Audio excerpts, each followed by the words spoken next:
സമർപ്പിക്കുവാൻ മറുവശം ശ്രമിക്കുന്നു. അത് ആദ്യമാണ്. പക്ഷെ എനിക്ക് അതിനെ പറയാനുള്ളത് ഷിർക്കിന്റെ ഗൗരവത്തെക്കുറിച്ചുള്ള ഒരു ഉത്ബോധനം ഇവിടെ അസ്ഥാന സ്ഥാനം എന്നതിനോട് ഞാൻ നിയോഗിച്ചു. ഷിർക്കിന്റെ ഗൗരവം മുസ്ലിം സമൂഹം ഇന്ന് മനസ്സിലാക്കാതെ പോലെ തന്നെയാണ് ആ തരത്തിലുള്ള ധാരാളം കാര്യങ്ങൾ ഇന്ന് ഈ സമൂഹത്തിൽ കടന്നുകൂടാൻ അനിവാര്യമായ കാരണം. അതുകൊണ്ട് ആ ഗൗരവം ഓർത്തുകൊണ്ട് തന്നെ വേണം ഈ വിഷയത്തിലേക്ക് ചർച്ച ഉണ്ടാകാമെന്നാണ് എനിക്ക് ആവശ്യപ്പെടുന്നത്. പിന്നെ ഞാൻ ഓടി വെച്ചിരിക്കുന്ന ആയത്തിൽ ഷിർക്ക് എന്താണ് ഇത് പറഞ്ഞില്ല എന്നാണ്. ഖുർആനിൽ ഏതെങ്കിലും ഒരു വിഷയത്തിന്റെ നിർവചനം അതുപോലെ പറയാറില്ല. പകരം ഇന്നതൊക്കെ ഷിർക്കാണ്, ഇന്നത് കുഫ്റാണെന്ന് പറഞ്ഞു. ഷിർക്ക് പലതുമുണ്ട്. നമസ്കാരം അല്ലാഹുവിന് വേണ്ടി നിർവഹിക്കേണ്ട ഒരു ഇബാദത്താണ്. അത് അല്ലാഹു അല്ലാത്ത ആർക്ക് നിർവഹിച്ചാലും അത് ഷിർക്കാണ്. നോമ്പും അങ്ങനെ തന്നെയാണ്, ഹജ്ജും അങ്ങനെ തന്നെയാണ്. എന്നാൽ അതുപോലെ തന്നെ പ്രാർത്ഥന, അത് ദുആ, അത് ഇബാദത്താണ്. അത് അല്ലാഹു അല്ലാത്തവർക്ക് സമർപ്പിച്ചാൽ അത് ഷിർക്കാണ്. ഞാൻ ഓടിച്ചിരിക്കുന്ന ആയത്തിലുള്ള ഷിർക്ക് അല്ലാഹു അല്ലാത്തവർക്കുള്ള ദുആണ്. ആ അല്ലാഹു അല്ലാത്തവർക്കുള്ള ദുആന് ഷിർക്കായി വരാൻ ഇവിടെ ഉദ്ദേശിക്കപ്പെട്ടിരിക്കുന്ന കാരണം അതിൽ ഒരു ആരാധനയുടെ മനോഭാവം ഉള്ളതുകൊണ്ടാണ്. ആരാധന ഇല്ലാത്ത മറ്റൊരു പ്രാർത്ഥന ഉണ്ട് എന്നാണ് മനോഭാവം പറഞ്ഞത്. അതെന്താന്ന് പറഞ്ഞിട്ടില്ല. അടുത്ത വിശദീകരണത്തിൽ പറയുന്നത് പ്രതീക്ഷിക്കാം. ആരാധന ഇല്ലാത്ത പ്രാർത്ഥന ഏതാണ്, ആരാധന ഇല്ലാത്ത ദുആ ഏതാണ്.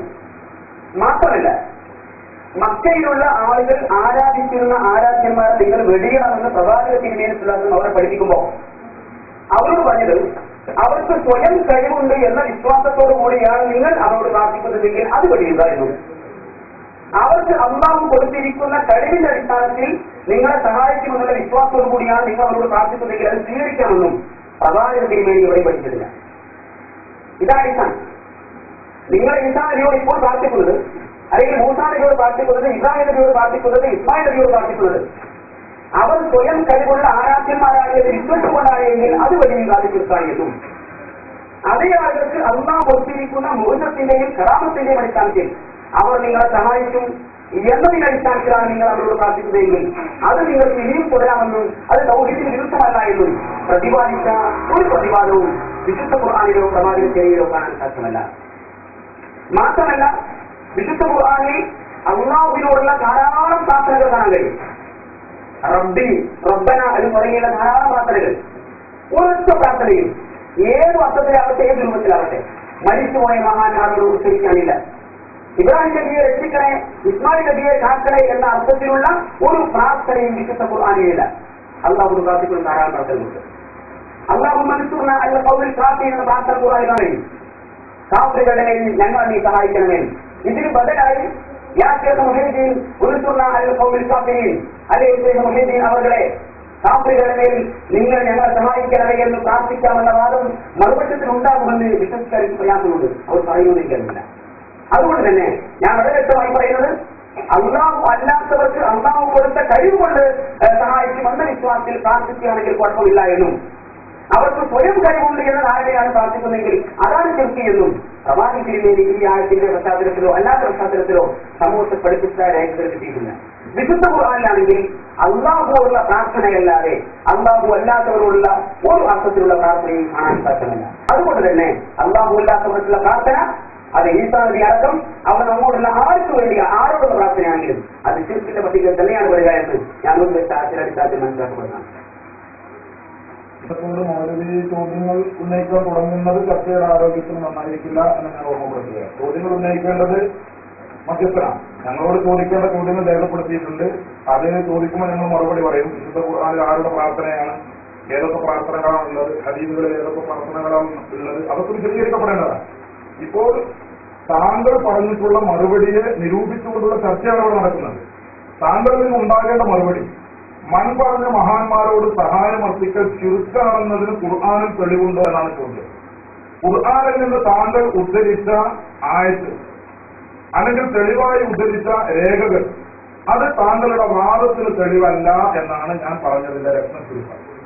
കാരണം വിശുദ്ധ ഖുർആനിൽ താങ്കൾ ഓതിയ ആയത്തുകളിലൊക്കെയും പരാമർശിക്കപ്പെടുന്നത് സ്വയം പര്യാപ്തതയും സ്വയം കഴിവും വിശ്വസിച്ചുകൊണ്ട് ദൈവങ്ങളാണ് എന്ന വിശ്വാസത്തോടെ മക്കയിലെ മുശ്രിക്കുകൾ അല്ലെങ്കിൽ തത്തുല്യരായ മറ്റ് വിശ്വാസികൾ അവരുടെ ദൈവങ്ങളോട് നടത്തിയ പ്രാർത്ഥനയുടെ വിവാദത്തിന്റെ പരിധിയിൽ വരുന്ന പ്രാർത്ഥനകളെ കുറിച്ചാണ് ഇവിടെ വളരെ അപകടകരമായ ഒരു താരതമ്യം നടത്തുകയുണ്ടായി. അതെന്താണ്?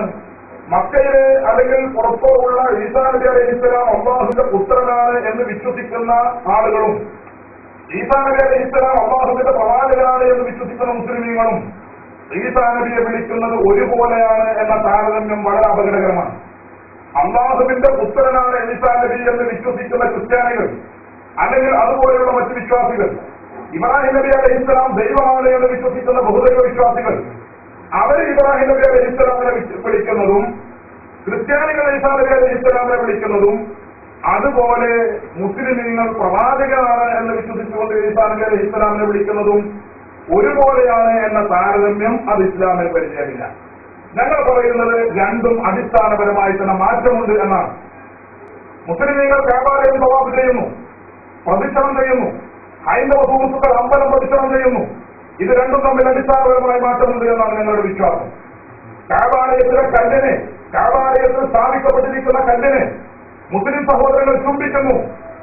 ക്ഷേത്രങ്ങളിൽ സ്ഥാപിക്കപ്പെട്ടിരിക്കുന്ന കല്ലിനെ ഹൈന്ദവ സുഹൃത്തുക്കൾ ചുംബിക്കുന്നു. ഇത് രണ്ടും തമ്മിൽ അടിസ്ഥാനപരമായ വ്യത്യാസമുണ്ട്.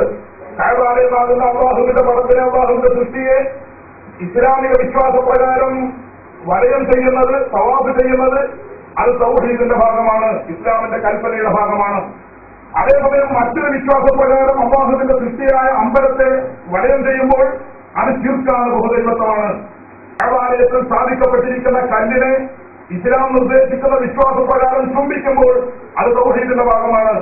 അമ്പലത്തിൽ സ്ഥാപിക്കപ്പെട്ടിരിക്കുന്ന കല്ലിനെ അതിന്റേതായ വിശ്വാസത്തോടെ ചുംബിക്കുമ്പോൾ അത് ശിർക്കാണ്, ബഹുദൈവത്വമാണ് എന്ന കാര്യത്തിൽ ആർക്കും തർക്കമില്ല.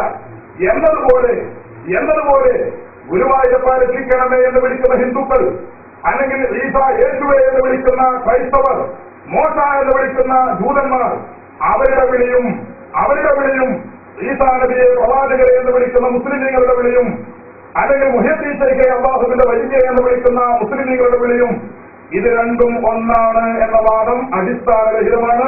പ്രമാണങ്ങൾ കൊണ്ട് അത് തെളിയിക്കുക സാധ്യമല്ല. പിന്നെ പ്രാർത്ഥന എന്ന് പറഞ്ഞാൽ മലയാളത്തിൽ എല്ലാവർക്കും അറിയാം, അർത്ഥന, അപേക്ഷ എന്നാണ് അർത്ഥം. അപേക്ഷ എന്നാണ് അർത്ഥം. ഇവിടെ പറഞ്ഞു അല്ലാഹുവല്ലാത്തവരോട് പ്രാർത്ഥിച്ചതിനെയാണ് ഖുർആൻ ശിർക്ക് എന്ന് വിശേഷിപ്പിച്ചത്. ഞാൻ ചോദിക്കട്ടെ, പ്രാർത്ഥന എന്നതുകൊണ്ട് ഉദ്ദേശിക്കുന്നത് അപേക്ഷ എന്ന, മലയാളത്തിൽ അപേക്ഷ എന്നാണ് അർത്ഥം.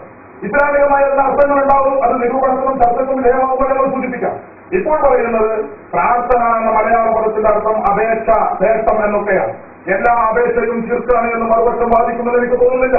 അപ്പോൾ പിന്നെ ഏതപേക്ഷയാണ് ശിർക്ക്, ഏതപേക്ഷയാണ് പ്രാർത്ഥനയുടെ പരിധിയിൽ വരിക? അതാണ് ഞാൻ നേരത്തെ സൂചിപ്പിച്ചത്. പ്രാർത്ഥനയുടെ പരിധിയിൽ വരുന്ന അപേക്ഷ, അല്ലെങ്കിൽ വിവാദത്തിന്റെ പരിധിയിൽ വരുന്ന അപേക്ഷ, ആരാധനയുടെ പരിധിയിൽ വരുന്ന അപേക്ഷ, അത് അർപ്പിക്കുന്ന വ്യക്തി അർപ്പിക്കപ്പെടുന്ന ശക്തിക്ക് സ്വയം പര്യാപ്തതയും സ്വയം കഴിവും ആരാധനയ്ക്കുള്ള അർഹതയും വെച്ചുകൊടുത്തുകൊണ്ടും വിശ്വസിച്ചുകൊണ്ടും നടത്തുന്ന അർച്ചനയാണ് യഥാർത്ഥത്തിൽ വിവാദത്തിന്റെ പരിധിയിൽ വരിക. അല്ലാത്തത് യേശുവിനെ അവർ വിളിക്കുമ്പോൾ അത് വിവാദത്തിന്റെ പരിധിയിലാണ്. കാരണം എന്തേ? അള്ളാഹുവിന്റെ മകനാണ് എന്ന് വിശ്വസിച്ചുകൊണ്ടാണ് വിളിക്കുന്നത്. അതേപോലെ ഈസാ നബി അലൈഹിസ്സലാമിനെ നാം വിളിക്കുമ്പോൾ അള്ളാഹുവിന്റെ പ്രവാചകനാണ് എന്ന് വിശ്വസിച്ചുകൊണ്ടാണ് വിളിക്കുന്നത്. അതേപോലെ അമ്പലത്തിലെ കല്ലിനെ അവർ പൂജിക്കുന്നത് പൂജയാണ്, ആരാധനയാണ്. കാബാലയത്തിലെ കല്ലിനെ ചൂണ്ടിക്കുന്നത് അല്ലാഹുവിന്റെ റസൂൽ നമ്മെ അനുവദിച്ച കല്ലിന് സ്വയം പര്യാപ്തതയില്ല എന്ന് വിശ്വസിച്ചുകൊണ്ടാണ്. അപ്പോൾ മക്കയിലെ മുസ്ലിക്കുകൾ, മറ്റ് ബഹുദൈവ വിശ്വാസികൾ അവര് ചുരുക്കിലധിഷ്ഠിതമായ തെറ്റുകൾ അല്ലെങ്കിൽ ചുരുക്കുകൾ ചെയ്തപ്പോൾ ആ ചുരുക്ക് ചെയ്യാൻ പാടില്ല എന്ന് പരിശുദ്ധ ഇസ്ലാം പറഞ്ഞു. അതേസമയത്ത് മഹാത്മാക്കളോട് നിലപാടെന്താണ്? മഹാത്മാക്കളോട് അവരെ വിളിക്കുന്നതിനെ കുറിച്ചുള്ള നിലപാടെന്താണ്? അത് ഒരേ തരത്തിൽ തന്നെ പറയണമെന്നില്ല. വേറെ സ്ഥലത്ത് വിശുദ്ധ ഖുർആൻ അത് പറയും, വിശുദ്ധ സുന്നത്ത് അത് പറയും. അത് ഞങ്ങളോട് ചോദ്യമുണ്ടാകുമ്പോൾ ഞങ്ങളിൽ നിന്ന് മറുപടി ഉണ്ടാകും. ഇപ്പോൾ ഞങ്ങളോടല്ല ചോദ്യം, ഇപ്പോൾ നടന്നിട്ടുള്ള മറുപടിയെ കുറിച്ചുള്ള വിലയിരുത്തലാണ്. അപ്പൊ മഹാത്മാക്കളോട് സഹായം ചോദിക്കാമോ, അവരോട് അർച്ചനകൾ നടത്താമോ? അത് വിശുദ്ധ ഖുർആൻ വേറെ സ്ഥലത്ത് പറഞ്ഞിട്ടുണ്ട്, വിശുദ്ധ സുന്നത്ത് പറഞ്ഞിട്ടുണ്ട്, നബി സല്ലല്ലാഹു അലൈഹി വസല്ലം തന്നെ പറഞ്ഞിട്ടുണ്ട്. അതിനൊക്കെ പ്രമാണങ്ങളും രേഖകളും വേറെയുണ്ട്. ഇപ്പോൾ പറഞ്ഞിട്ടുള്ളത് മക്കയിലെ മുശ്രിക്കുകൾ, അതുപോലെ തന്നെ ക്രിസ്ത്യാനികൾ, അതുപോലെ ജൂതന്മാർ, അവരുടെ പ്രവാചകന്മാർ ദൈവങ്ങളാണ് അല്ലെങ്കിൽ അല്ലാഹുവിന്റെ മക്കളാണ് എന്ന് വിശ്വസിച്ചുകൊണ്ട് അവരുടെ പ്രവാചകരെ അല്ലെങ്കിൽ യേശുവിനെ അല്ലെങ്കിൽ മോശയെ അല്ലെങ്കിൽ മറ്റേതെങ്കിലും വിഷയങ്ങളെ, മറ്റേതെങ്കിലും ദൈവങ്ങളെ വിളിക്കുന്നതും, അതുപോലെ തന്നെ ഈസാ നബി അലൈഹിസ്സലാം പ്രവാചകനാണ്, അല്ലാഹുവിന്റെ അടിമ എന്നാണ് വിശ്വാസം. ഈസാ നബി അലൈഹി സ്വലാം അള്ളാഹുവിന്റെ അടിമയാണ്, അള്ളാഹുവിന്റെ പ്രവാചകനുമാണ്. ആ വിശ്വാസം വിശ്വസിച്ചുകൊണ്ട് വിശ്വസിക്കുന്നതും രണ്ടും ഒരുപോലെയല്ല.